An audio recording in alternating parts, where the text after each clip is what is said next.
What we're doing is presenting facts about an international agreement that 99% of the world thinks solves a vital problem in a way that will prevent Iran from getting a nuclear weapon.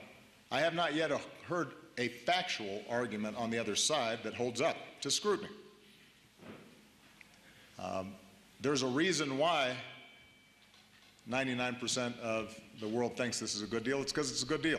Now keep repeating it like 99% of the scientists. This man is as full of it as I don't know what. James Woolsey, former director of the CIA and chairman of the Foundation for Defense of Democracies, chairman of the Foundation for Defense of Democracies, defenddemocracy.org. Mr. Woolsey, welcome back, sir.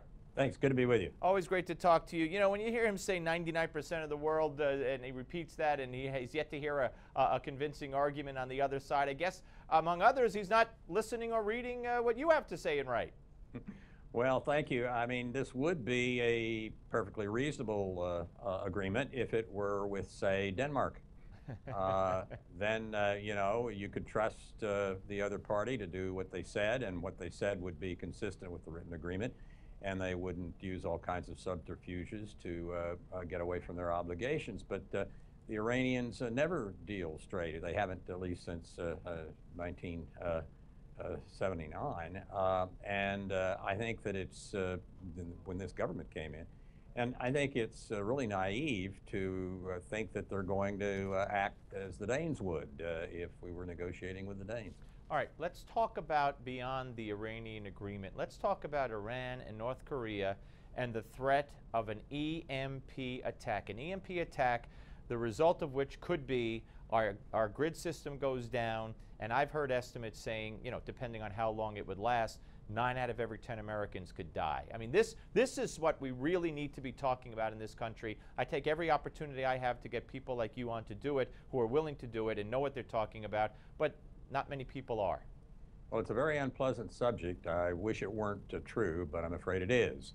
That you can create a solar radio highly charged wave not only by sitting and waiting for the sun to generate it, but by generating it with a small, even nuclear detonation on a satellite in low Earth orbit. And that's easy to do, because as soon as you have a nuclear weapon, even one just the size of what we dropped on Hiroshima, 10, 15 kilotons, and you detonate it when it's in a satellite on orbit, and it's easy to get something into a satellite on orbit. Orbiting a satellite's the first thing the Russians did, Sputnik, first thing we did. You don't have to have accuracy, you don't have to be re-entering, you're not shooting at a target on the other side of the Earth. You're just going to detonate something in a satellite as it passes over, say, the United States. You do that, and the two different types of radio waves that are generated will, from an altitude of 50 kilometers, even several hundred kilometers, knock out essentially the electric grids within a huge area. And that will have the effect of knocking out the ability to function of the 17 other infrastructures in the United States that depend on electricity, those being food, water, medical, everything we need to survive, telecommunications, everything. Yep.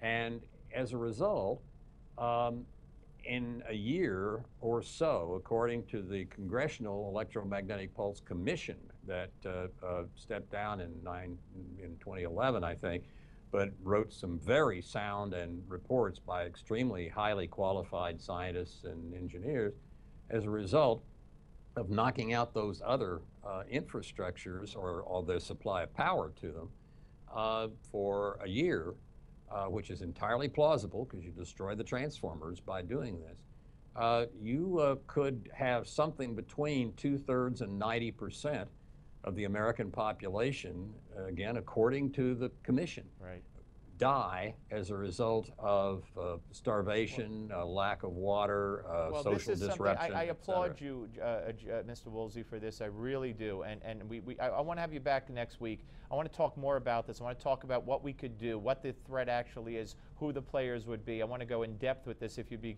so kind as to come back next week. In the time I have remaining, you have any thoughts on the parole of Jonathan Pollard, which was announced today for November? Yes, I think it's long past time.